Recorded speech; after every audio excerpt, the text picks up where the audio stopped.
کہ سعودی عرب جو کہ پاکستان کا ایک بڑا ہی اہم الائی بھی ہے، دوست ملک بھی ہے، ان کا ایک بہت ہائی لیول ڈیلیگیشن جو ہے وہ اس وقت پاکستان میں موجود ہے، اور ان کی ملاقاتیں بڑی آرمی چیف سے بھی، وزیر اعظم سے بھی، دیگر حکام بالا جنہیں کہا جاتا ہے ان سے بھی ہوئی۔ اور جو وہاں پہ جو بیانات بھی ہیں، مثلا یہ دیکھیے کہ جو ان کے منسٹر ہیں انویسٹمنٹ کے، الفالے، انہوں نے نام ان کا شیخ خالد بن عبد العزیز الفالے یہ انہوں نے نہ صرف یہ کہا کہ پاکستان اور سعودی عربیہ کا معاشی تعاون جو ہے وہ برقرار رہے گا، بلکہ انہوں نے کہا کہ کوئی اس کی حدود نہیں ہے، نو لمٹس کا انہوں نے ٹرم استعمال کیا، جو کہ بڑی ایک اہم پیش رفت ہے۔ آپ کو پتا ہے کہ پاکستان میں ایک بہت بڑا یہ مسئلہ رہا ہے کہ کافی سالوں سے فورن انویسٹمنٹ جو ہے وہ بالکل شرنک ہوتی جا رہی ہے، اور ڈومیسٹک انویسٹمنٹ بھی متعدد وجوہات کی بنا کے اوپر موبلائز نہیں ہو سکی۔ تو یہ بہت اہم ادھر پیش رفت ہے، اور اس کے لیے ہم نے متین حیدر صاحب سے آج بات کریں گے۔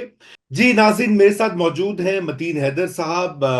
بہت ہی باخبر ہمارے ساتھی ہیں، اسلام آباد میں فورن پالیسی، سیکیورٹی امور پر بڑی گہری نظر اور دسترس رکھتے ہیں۔ متین صاحب، آج سعودی عربیہ کا ڈیلیگیشن جو ہے وہ پاکستان میں ہے، اور بہت بیانات بھی وہاں سے ہم دیکھ رہے ہیں، سعودی گورنمنٹ کی طرف سے بڑی سپورٹ کا اظہار ہو رہا ہے۔ تھوڑا سا اس کے بارے میں تفصیلات بتائیے کہ یہ کتنا اہم دورہ ہے، اور اس سے کیا جو ایس آئی ایف سی اور دیگر معاملات کے اوپر جو آبجیکٹیوز ہیں حکومت کے، وہ پورے ہوں گے، اور کس طرح سے ہوں گے؟ ذرا اس کے بارے میں بھی ہمیں تھوڑا سا بتائیے جی۔ یہ پہلی مرتبہ ہے کہ سعودی عربیہ پاکستان میں اتنے بڑے لیول کے اوپر جو انیشیلی کمٹمنٹ طے پائی تھی وہ $10 ارب کی تھی، تو ابھی انیشیلی جو ہے وہ $2 ارب تک کے ہمارے جو ممکنہ طور پہ جو پروجیکٹس ہیں، منصوبے ہیں، جہاں پہ ممکنہ طور پہ سعودی سرمایہ کاری ہو سکتی ہے، اس کی نشاندہی کی گئی ہے۔ اب اس میں سعودی عربیہ دلچسپی رکھتا ہے، اس میں انفارمیشن ٹیکنالوجی میں، فوڈ پروسیسنگ میں، اس کے علاوہ مائننگ میں، یہ وہ تمام ہے۔ اور آپ کو یہ بھی بتاتے چلیں کہ پاکستان ایئر فورس کے زیر انتظام اس وقت زیر انتظام پاکستان کا سب سے ٹاپ کا آئی ٹی پارک ہے، national aerospace and technology park, اس کا بھی دورہ کیا اس سعودی وقت میں۔ اور لیکن دو تین ایشوز اہم ہیں جو انتہائی اہم ہے کسی بھی انویسٹمنٹ کے حوالے سے۔ ابھی آپ نے دیکھا کراچی میں بہت دلفراش واقعہ ہوا، اور اس میں ہمارے چینی جو ہیں وہ مارے گئے۔ تو ہمیں اپنی سیکیورٹی کو بہت بہتر بنانا ہوگا کسی بھی انویسٹمنٹ کے حوالے سے، چاہے سعودیز ہیں، چائنیز ہیں، آگے یو اے ای کی طرف سے بھی انویسٹمنٹ آئے گی، قطر کی بھی طرف سے آئے گی۔ رضا رومی صاحب، ایک لا اینڈ آرڈر کا یا دہشت گردی کا ایک واقعہ جو ہے وہ ہمارے سارے اس انویسٹمنٹ کے پورٹ فولیو اور آؤٹ لک کو بالکل ایک نیگیٹو کلر دے دیتا ہے۔ اور یہ بھی ہے کہ جو بڑی بڑے دنیا میں کاروباری گروپس ہیں، انویسٹمنٹ کمپنیز ہیں، وہ سب سے پہلے اس ملک کا کنٹری کا سیکیورٹی پروفائل دیکھتے ہیں۔ سعودی سرمایہ کاری ایک بگننگ ہے پاکستان میں، جو فارن انویسٹمنٹ ہے، اور اس سے ہم نے بالکل اس کے قریب ماضی قریب میں ابھی چند ہفتے پہلے ہم نے دیکھا کہ انٹرنیشنل مانیٹری فنڈ نے پاکستان کے لیے $7 ارب کی گرانٹ کی منظوری دی، اس $1 ارب سے زائد آگے۔ اب ہم مبالغہ رائے سے بالکل ہٹ کے وہ اس مرتبہ بہت بہتر ہو رہے ہیں۔ آپ کا انفلیشن، افراط زر کم ہوا ہے، پرائس ہائی کم ہوئی ہے، پیٹرولیم کی پرائسز اگرچہ ابھی 16 اکتوبر سے مزید تھوڑی سی بڑھ جائیں گی۔ سعودی انویسٹمنٹ بہت اہم ضروری ہے، اور غیر ملکی انویسٹمنٹ جسے ہم ایف ڈی آئی کہتے ہیں، فارن ڈائریکٹ انویسٹمنٹ، وہ اس لیے بھی ضروری ہے کہ فارن ڈائریکٹ انویسٹمنٹ کے ذریعے آپ کے ملک میں ڈالرز کے ذریعے انویسٹمنٹ کی جاتی ہے۔ جو بھی بڑی کمپنی کاروباری گروپ آتے ہیں